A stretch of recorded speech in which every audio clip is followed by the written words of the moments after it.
পানীয় জলের দাবিতে পথ অবরোধ ডানকুনিতে। ১৯ নম্বর ওয়ার্ডের মল্লিকপাড়া, মালপাড়া সহ বেশ কিছু এলাকায় জল সংকট দেখা দিয়েছে। অভিযোগ, স্থানীয় কাউন্সিলরকে জানিয়েও কোনো সুরাহা মেলেনি।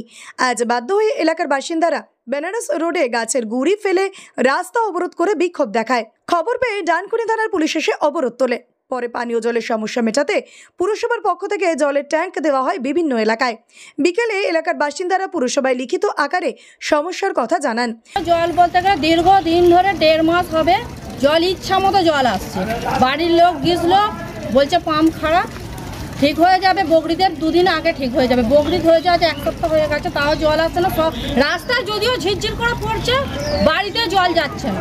আমাদের এটা প্রবলেম। আর সব থেকে বড় প্রবলেম, পাড়ায় ড্রেন নেই। ড্রেনটা নেই, ঘরে ঘরে পানি ড্রেন। এত সমস্ত জলটা যে বাইরে বেরোবে, আকাশের বর্ষার জল বাড়ির সামনে জড়ো হয়ে যাচ্ছে। ছোট বাচ্চা নিয়ে মানুষ, যদি কিছু শরীর খারাপ কারো কিছু হয় তখন কি দায়িত্ব নেবে? দায়িত্ব নেবে?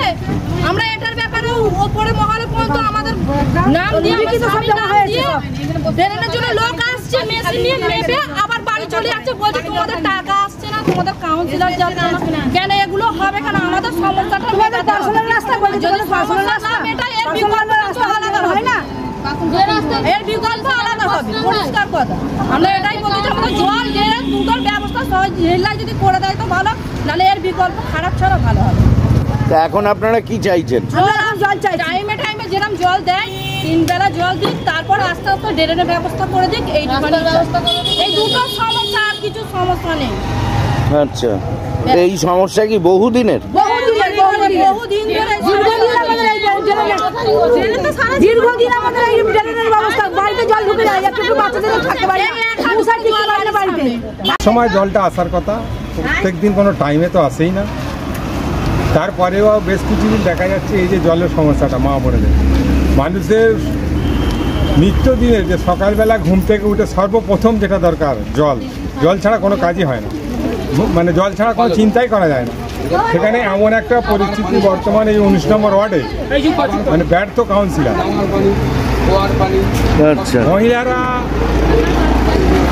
ঠিক মতো তাকে পাচ্ছেই না। আচ্ছা, সমস্যা নিয়ে যখনই কোথাও যাচ্ছে, কোথাও দেখা যায় কোনো জায়গায় বলছে অমুক জায়গায় অফিস, অমুক জায়গায় এটা যে ঠিক মতো সময় তাকে পাওয়াই যাচ্ছে, এটা প্রথম কথা। এবং আমাদের যে নিত্যদিনের যে মেন দরকার সকালে হলে যে জলটা, এমন অবস্থায় আমি পুরো ওয়ার্ড, আরও আমি দেখলাম আমার ওই স্পোর্টিং ক্লাব তারও ওইসব এলাকায় এই যে একই সমস্যা মা বোনের। তা আপনি এখন কি চাইছেন? চাওয়ার কি আছে, এলাকার মানুষ যাতে সব জিনিসটা সুষ্ঠুভাবে পায়, তারা যেন এই যে মহিলারা এখন কোথায় যাবে? হয়তো কোনো ট্যাঙ্ক এখন দিয়ে দেবে, একটা ট্যাঙ্ক দিয়ে দিল, ট্যাঙ্কের সমস্যার সমাধান হলো নয়। একটা ট্যাঙ্কে কত লোক নেবে? 1 ঘন্টার জন্য সেটা তো কাজ মিটবে না। সকালবেলা মহিলাদের যে কাজ, পুরুষরা কাজে বেরোবে, তারা যে রেডি করে দেবে সব কিছু, সেগুলো তাদের অসুবিধা হয়ে যাচ্ছে। এই সকালে যখন ডিস্টার্ব হয়ে যাচ্ছে, সারাদিন এই ডিস্টার্বটা তাদেরকে। পুরসভার 19 নম্বর ওয়ার্ডের কাউন্সিলর কবিরুল আলমকে ঘিরে ক্ষোভ প্রকাশ করেন বাসিন্দারা।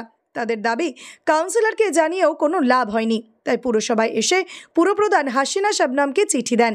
এ বিষয়ে পুরসভার তরফে জানানো হয়, বিদ্যুৎ ভোল্টেজ কম থাকায় জলের স্পিড কমে গিয়েছে, দ্রুত সমস্যার সমাধান হবে এবং শীঘ্রই উত্তরপাড়া থেকে পরিশোধিত জল সরবরাহ করা হবে। কম থাকার জন্য ঠিকমতো জল ওরা পায়নি, সেটা আমরা এসএমকে জানিয়েছি, ডিবি সাহেবকে জানিয়েছি, ডিএমের সঙ্গে কথা হয়েছে। যত তাড়াতাড়ি সম্ভব ইলেকট্রিক ঠিকঠাক হলে এবং ভোল্টেজ ঠিক হলে যথেষ্ট পরিমাণে জল পাবে। এবং কয়েকদিনের মধ্যে আমরা আরেকটা বড় যে আমাদের ওভারের ট্যাঙ্ক, যেটা উত্তরপাড়া থেকে জলটা আসছে, সেই জলটাও আমরা খুব তাড়াতাড়ি ছেড়ে দেবো। এবং নিকাশি ব্যবস্থাটাও ওদের, এবং ড্রেন যেগুলো যা বলার আছে, ওনাদের বলা হয়েছে যে যাদের যা বাড়ির সামনে দিয়ে হবে তাদেরকে এনওসি দিয়ে দিতে। ওনারা যদি লিখিত এনওসি দিয়ে দেন, আমরা কাজ করে দেবো। Thank you. তারপরে কিছু কিছু মানুষ আছে মোটর চালিয়ে পানি দিচ্ছে, বাচ্চারা চান করে, এই পারমিশন কে দিচ্ছে? মোটর চালিয়ে পানি চালাও তো চলে না। আরেকটা কথা, এই যে লোকগুলো মোটর দিয়ে পানি চালাচ্ছে, এদেরকে